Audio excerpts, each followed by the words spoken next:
luck. Too late to do anything about it now.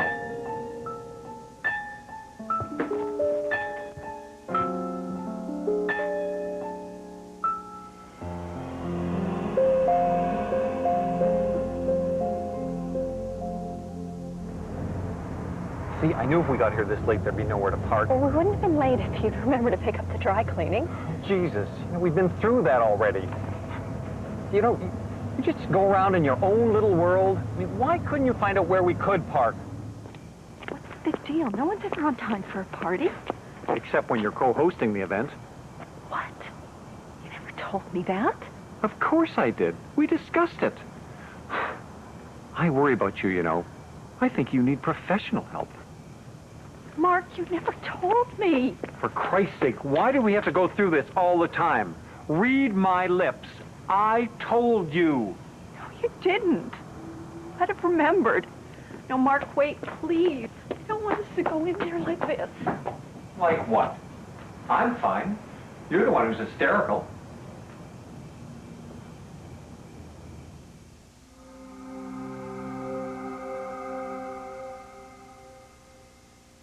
When I first met my husband, I think I was a really strong, independent, self-assured person.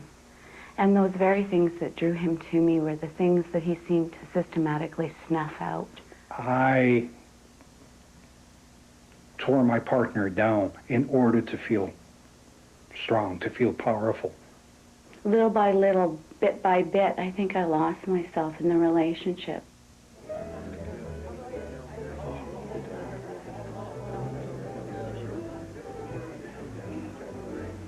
Mark, Janice. Sue, God, you look great. Listen, I'm sorry we're late, but, Oh, no problem. But if you could open the wine. Oh, sure, absolutely. Thanks. Janice, I'm so glad that you could come. Mark's been telling me how stressed you are at work these days. Oh, no, not really. Listen, Sue, I would have loved to have helped with the party. I didn't realize. Oh, don't worry.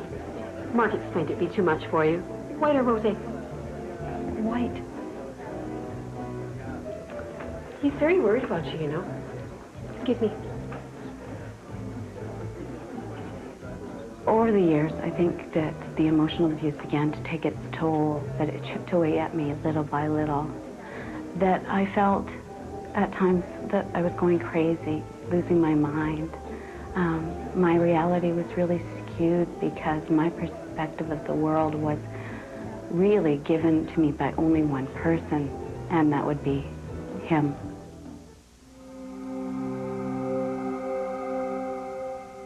My trust, my love for him, it was shattered.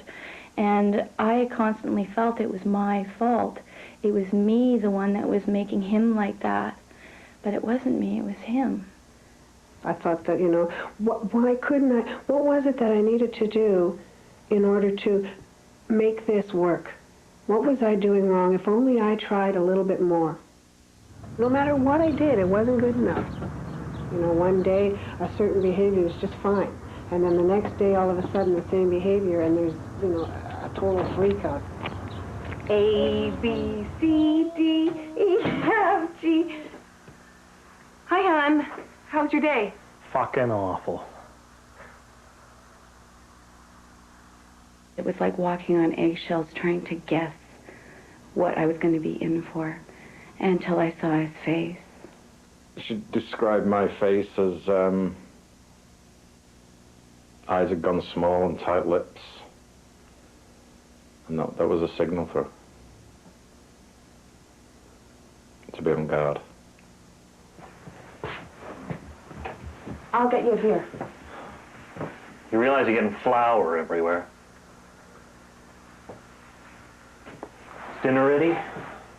Oh, it's going to be about another half hour. You're home early. That's a crime? What are you making?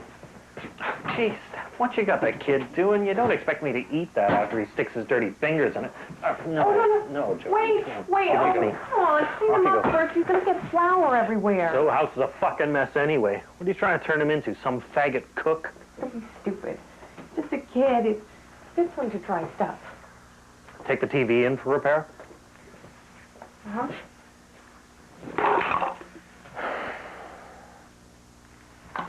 I was gonna clean it out as soon as I got the pie in the oven. Yeah, like you clean the rest of the fucking house. I work hard all day. What do you do? It's not fair. See, so much of this was on such a regular basis for so long that it became normal, you know. You didn't take it to that flaky place on the corner, did you? What, the TV? Of course the fucking TV. You did, didn't you? I thought I told you to take it downtown. Jesus, why does nothing get done properly unless I do it myself? I couldn't get there today with Joey. Oh, shit! Christ! Oh, Sean, please! Ah. Oh. What's this supposed to be? It's chili. Christ, it's sweet. What you put in it? Did you use Mum's recipe? Christ, I even took the trouble to write it down for you. Maybe you're so stupid you can't read. What do you think, Joey? Mum's so stupid you can't read a simple recipe? What the fuck are you doing? Answer me, you stupid cunt! I'm gonna put Joey to bed. The fuck you are, you fat ugly slob! Get me some fucking supper!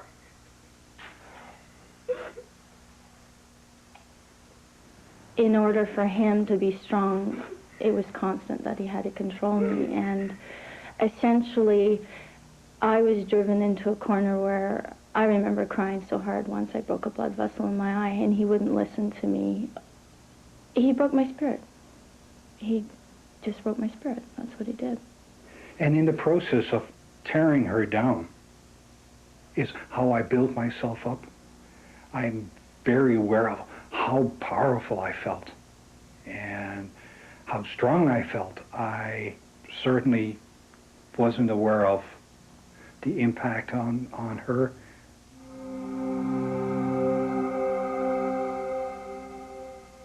Children have ears and eyes, and certainly when I'm angry, I don't know when those ears and eyes are open or around or listening or seeing. I really don't know much when I'm in a rage. I don't know how many times, with my son in the middle, I would hear, "You're a fucking cunt, you're a fucking loser," and then he'd spit in my face. And it didn't happen once or twice or 3 times or 4 times. It happened all the time. Oh, Tom. Where have you been? I fed them. They were getting cranky. I was busy. You're always busy and always late. The kids never know when you're coming. I have a life, too, you know. I had plans today. Now it's too late. Hey, Andy, we got to get going before Mom gets mad again, okay? No, Lucy, you'll need something more than that. It's freezing rain outside, okay? Jesus, Jenny, don't you have a decent coat for the kid? It's fucking cold out there. I can't afford to buy her another one right now. It's okay. It'll keep her dry. Lucy, sweetie, go put on another sweater at least. What kind of mother are you anyway? Hey, Andy, finish up. Go on. Oh, Jenny, you're not still feeding them this crap, are you? You know, I really think it'd be a better idea if the kids were with me. No way. You're clearly not coping, Jenny. Before you know it, you'll have the welfare people on your case. You bastard. You were the one who was supposed to be taking them out for lunch today. They were hungry, for Christ's sake. Jenny, it's just not working out. You know, I don't want my kids being taken care of like this. I could move away, take the kids with me. Hey, you'd never see them again. I'd take you to court. And who'd win? Just who do you think would vouch for you, Jenny? Your pals at the AA? Get out of my house. Get out! Fine. Perfect. Let's catch the game. Daddy, are we ready to go now? We better not, sweetheart. Your mom's upset again. You know what that means. Hey, don't worry. I'll be seeing you real soon, okay? Get out. Okay. It's okay, honey. Come to Mommy. I hate to. I'm really aware of how easy it is to maintain control after separation by using the kids and using the kids as the lever to get to my partner. My son was really used as a pawn, and I realize that now looking back. If you don't straighten out, or if you don't do this, or if you don't do that, I'll just leave and I'll take the kids. You'll never see them again. You won't know where we're gone. He threatened that he would burn the house down with my son and I in it. If he couldn't have him, that I wasn't going to either. Or that if he couldn't have me, no one else would.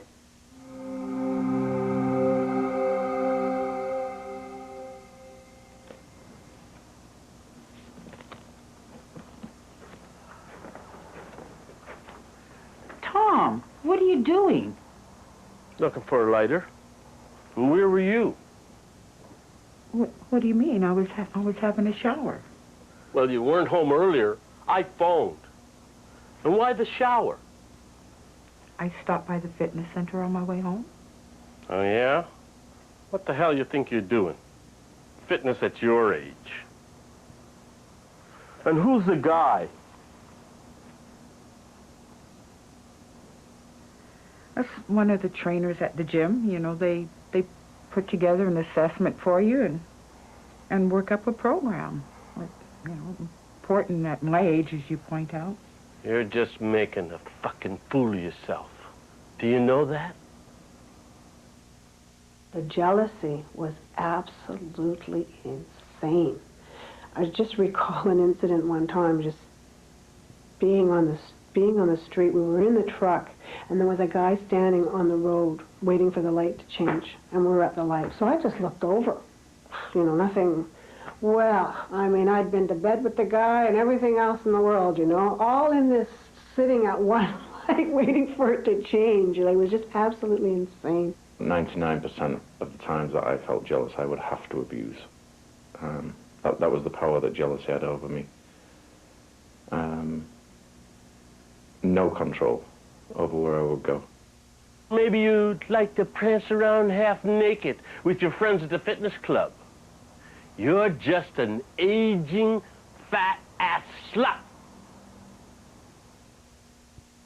My partner used to tell me that no one else would ever love me, that I was too lazy, too fat, too incompetent, you know, too stupid. And I believed it. Eventually, I began to internalize that, and I suffer still from that.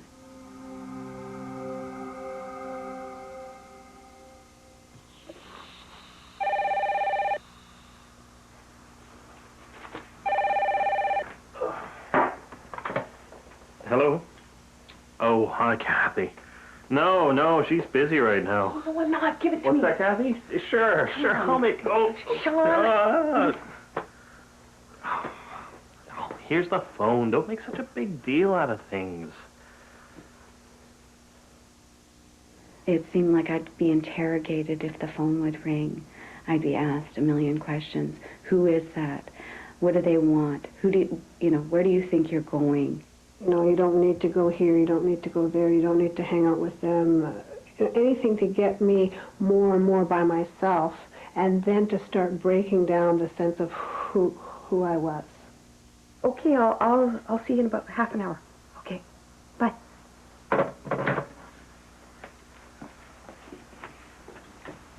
What was that about? Nothing. Nothing but trouble. She's bad news. I don't want you to see her. Sean, she's my sister.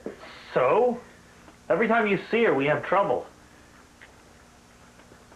What did she say to you about me, eh? Nothing. She just wants me to go with her to visit Mom, that's all. What, tonight? No way. But Sean, Mom's sick. She's lonely. I gotta go see her. All of a sudden, your mom needs you. You haven't been near her in months. Yes, I have. Well, Sean, it's just that every time I go see my family, you get so stressed. I get it. You're doing things behind my back now. Every time you have anything to do with your family, we have troubles. Sean, I need my family. I started to see people less and less, became more and more isolated. I started to see my friends less, my family less. If my family was coming, it seemed like there would be a great big argument just before they arrived.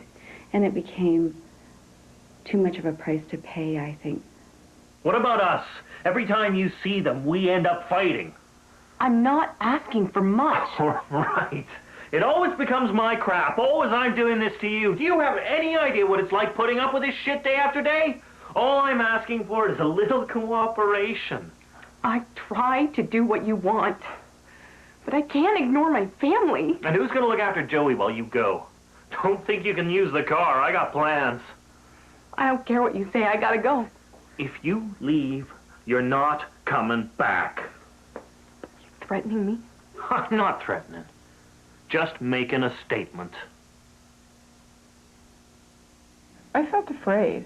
I would try to work things out. I would try to communicate with him. I would try to reason, and the rage would just get worse. So what I would do is I would back away, and I would wait. And I didn't know how long I would have to wait.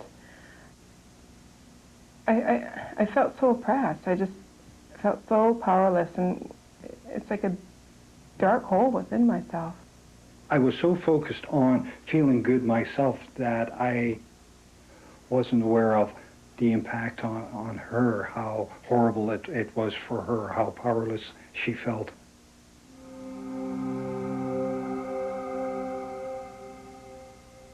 I would keep prodding my partner, wake up, wake up. What I was trying to do is, I was trying to punish her. Sharon, sweetie. Sharon, are you awake? I'm feeling uncomfortable. How can she sleep? I'm not happy about the way we left things. Can it wait until tomorrow? I need to get some sleep. I have a big presentation to make in the morning. No, this is important. This is us. You're always talking about how we have to communicate more. And I just want to work things out so we can both go to sleep. I gotta go to the bathroom. These discussions, or what I labeled as discussions, my partner would take it as wearing her down, often went on for hours and hours. Look, we had words tonight. And I don't think we should go to bed angry. A constant browbeating where I would see her struggling to go to sleep. And she could barely keep her eyes open. But these discussions would go on from, let's say, 10 o'clock at night, 2 o'clock in the morning, 3 o'clock in the morning. We need to talk about stuff. I wouldn't allow my partner to relax, to doze off, to have any sleep. Don't you care about us anymore? Of course I care. I just want to get some sleep. Shit! I'd finally be burnt out, no more energy left. And when the remorse would set in, it was like, oh shit, I've done it again. My way of getting reassurance was, if my partner had sex with me, then everything would be all right. My perspective was, if we have sex, then we would have a new clean slate. I would start all over again. What I didn't know was that for my partner, she didn't have a clean slate to start with. For her, it was another mark.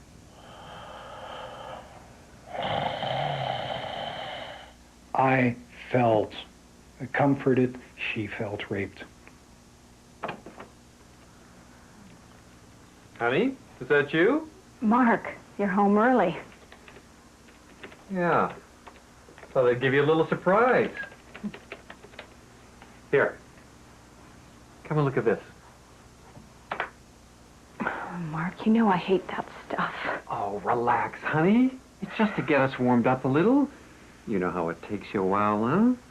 Just thought I'd come home early and give you a special treat. Not now, Mark, please. I'm gonna go change, and then I'm gonna get us some supper. I just thought we could have a little fun. Don't go all frigid on me.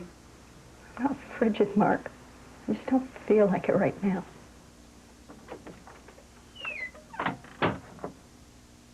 I felt like I couldn't say no. I felt like I had to do more to please him, or do things that I didn't like to please him, because if I didn't, I would lose him. Pornography is like living in a fantasy world. It's a place, as is drugs and alcohol, where I can feel better about myself. It's a place where I get to do what I want, and And if she doesn't do what I want in that fantasy world, so I feel better about myself, it can be very dangerous for her.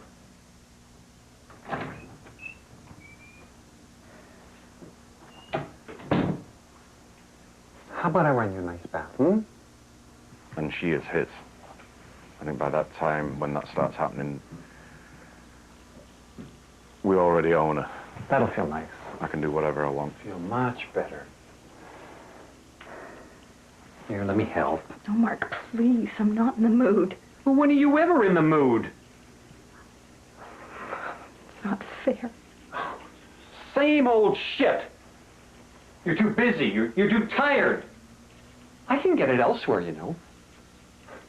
If you knew the number of times I turn down offers, even your girlfriends come on to me. Did you know that? Stop this, please. Oh, that got you going, didn't it, huh? Jealous? Is that what I have to do? Get you jealous? You're lucky I'm even interested. You told me your father didn't love you. Well, no wonder. Oh, great. Here come the stairs. I come home early for this crap. Well, I guess I'm just going to have to go somewhere else.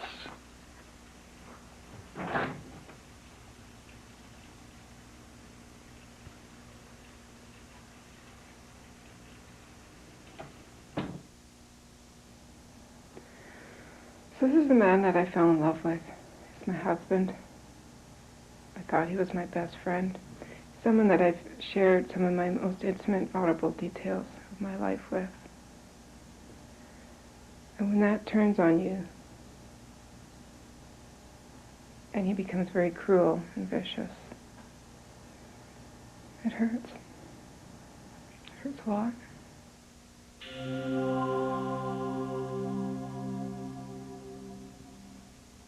I think when the end finally came, I left still loving my partner. It was so hard. It was, I think, the hardest thing I ever did.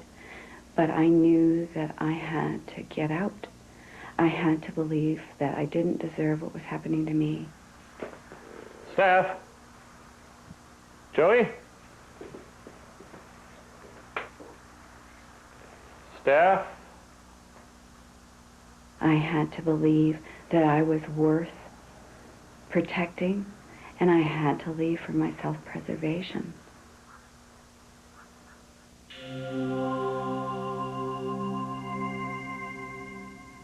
I've learned to be non-abusive, and in the process of using those tools, what it's given me is a tremendous freedom.